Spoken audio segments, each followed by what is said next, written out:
আমি কি চাই মানে মরে চাই। আমি পৃথিবীর কিচ্ছু চাই না, টাকা পয়সা কিচ্ছু চাই না। হ্যাঁ সব হয়েছে, এমন কোনো কাজ নাই যে হয় নাই, সব হয়েছে।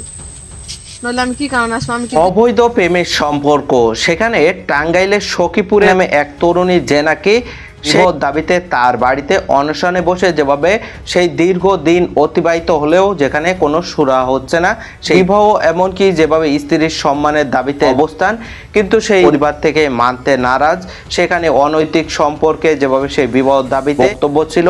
চলুন প্রথম তার কথা শুনে আসি, তারপর সেই সম্পর্কে তথ্য নেব। আমি কি চাই মানে মরে চাই। আমি পৃথিবীর কিচ্ছু চাই না, টাকা পয়সা কিচ্ছু চাই না। হ্যাঁ সব হয়েছে, এমন কোনো কাজ নাই যে হয় নাই, সব হয়েছে। নইলে আমি কি কারণে আসবো? আমি কি 2-1 দিন কথা বলে এই বাড়িতে আসছি? কিসের দাবিতে আসলাম? আমি ওরা অনেক ভালোবাসতাম, আমার জীবনে থেকে আমি এখন ওরে অনেক বেশি ভালোবাসি। সুমি একটা, আমার বাবার নাম মোহাম্মদ আবু তালেব, আমার আম্মার নাম বকুল, আর আমার দেশের বাড়ি টামাট, আর থানা বালুকা, জেলা ময়মনসিংহ। আমি এখানে আসছি যে ইমন আমার বিয়ে করে আশ্বাস দিছিল, কিন্তু ও আমার সাথে প্রতারণা করছে। মানে গজারিয়া আসছি ইমনের বাড়িতে, এটা ইমনের বাড়ি। 1.5 বছর আগে পরিচয় হয়েছে মেসেঞ্জারে। তারপরে ওরা তো আগে থেকে চিনতাম জানতাম, পরে মেসেঞ্জারে কথা হইতো, পরে একে একে 8 দিনের ভিতরে রিলেশনে যেত।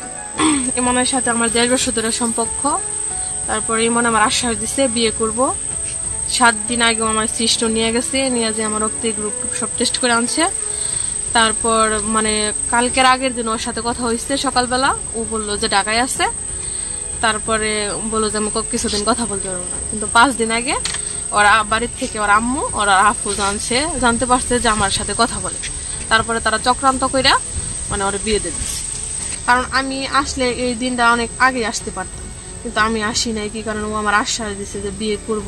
যে মানুষ কি চায় যে পারতে মানে একটা মেয়ের এরকম কথাবার্তা মানুষ শুনুক। এই যে আমি আসছি এখানে, কিন্তু আমার কেউ ভালো বলতেছে না, আমি তো বুঝতেই পারতেছি। তারপর আমি অনেক রাগারাগি দেখাইছি, ব্লগ দিছে। তারপর আমি বলছি যে তুমি এমন করে আমার ব্লগ দিলে, নানান কথা কইছি। তাছাড়া আমার বাড়ি থেকে অনেক চাপ দিচ্ছে, তোমার চাপ নিতে পারছি না, এই কারণে দিচ্ছি।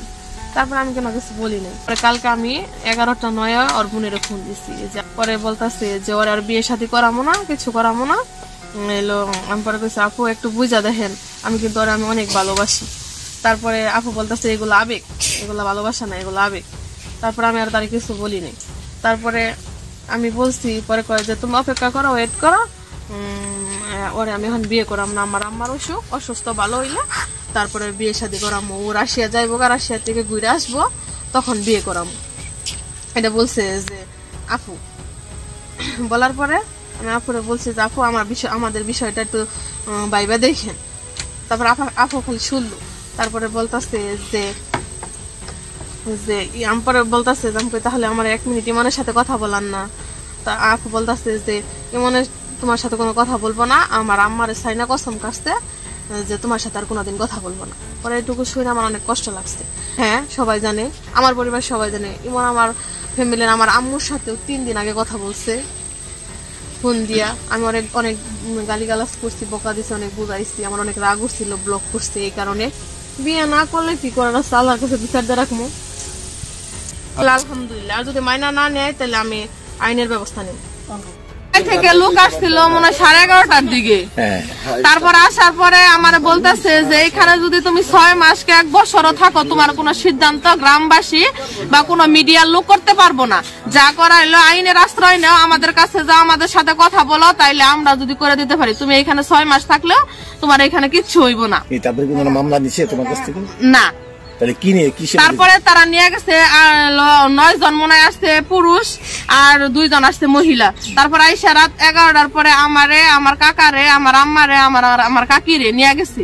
তারা নিয়ে যাওয়ার পরে থানায় গেছে। যাওয়ার পরে তারা অভিযোগ লিখছে। লেখার পরে তার একটা সাদা পেজ আছে, সাদা পেজের মধ্যে আমার 3টা সাইন নিচ্ছে। মামলা করতে চান না আপনি? মামলা করতে চাইছিলেন? হ্যাঁ মামলা করতে চাইছিলাম, মামলা নেই নাই। হ্যাঁ অভিযোগ দিয়েছি। অভিযোগ দিয়েছি, কিন্তু অভিযোগের কোন যে দেয় সাথে যে একটা অভিযোগ দিলে একটা পেজ স্লিপের মতো দেওয়া যায় না কাগজ, ওইগুলো আমার কিছুই দেয় না। তার হ্যাঁ অভিযোগ হইলে তো কি কারণে একটা মানুষ ডকুমেন্ট দিয়ে থাকে, একটা কাগজ স্লিপ তারা একটা রাইখা দেয়, একটা আমাদের কাছে দেওয়া দেয়, তা কিচ্ছু দেয় নাই। আপনার সাথে আর কে ছিল? আপনার মানে বুঝবান ব্যক্তি কে ছিল? তাই কোনো প্রশ্ন করে নাই যে আপনি না না, বুঝবান ব্যক্তি বলতে আমি আমার কাকা কইলে আমরা রাত 11:30টার দিকে আঙ্গ নিয়ে গেছে, পরে 2টা বাজে আমাদের ছাড়ছে, পরে আমরা বাড়িতে বাসা আসতে আসতে 2টা বাজে গেছে। কোন পাশে দেন আপনি কি বললেন? সুমি। এই গ্রামের নাম কি? গজারিয়া। গজারিয়া। গজারিয়া এখানকার চেয়ারম্যানের নাম? মিজান মেম্বার। তো আপনি যে এখানে যে বাড়িতে ছিলেন ওনার বাবার নাম কি? ছেলের বাবার নাম কি? রফিকুল। রফিকুল। আর এর নাম, ছেলের নাম? ইমন। ইমন। মায়ের নাম? আসমা। আর বোনের নাম? রত্না। ওনার বাবা কোথায় থাকে? কুয়েত। নিল নিয়ে সাইন টাইন করাইলো, কি এর মধ্যে সাইন করাইলো ওটা তো বুঝি না, আমরা অশিক্ষিত লোক। পরে গেছি যে দেখি যে উপরে হালকা লেখা হইলো বুঝলো, বললাম দেখি একটুকুনি, হালকা তো কিছুটা বাংলা বুঝি, একটু দেখে পরে সাদা কাগজে এটার মধ্যে সাইন টাইন করে খালি আই করছি। সাইন টাইন করে পরে আমাকে পাঠাই দিল, এনকার গাড়ি দিয়ে পাঠাই দিছে, থানায় যে গাড়ি থাকে না এক্সট্রা, ওই গাড়ি দিয়ে পাঠাই দিছে। পরে খালি আইয়া পড়ছি, তারপরে কোনো কিছুই নেই। এই বাড়িতে নিছে নাকি ওই ছেলের বাড়িতে নিছে? ছেলের বাড়িতে থেকে নিছে। তো ওই ছেলের বাড়িতে আবার মেয়েরে তুলে দেন নাই? ছেলের বাড়িতে থেকে মেয়েরে মনে কোনো তো আসাল ঘরে মায়েমাত ধরা সবাই ঘরে রেখে গেছাল। পরে কোনো লোক টুক বিল নয় যে হেরা যে ছাত্ররা যে আন্দোলন করলো যে এটা বিয়া টিয়া পড়ান না, কি অবস্থা, এইভাবে তো আর থাকতে পারে না, বিয়া পড়ান তেলে।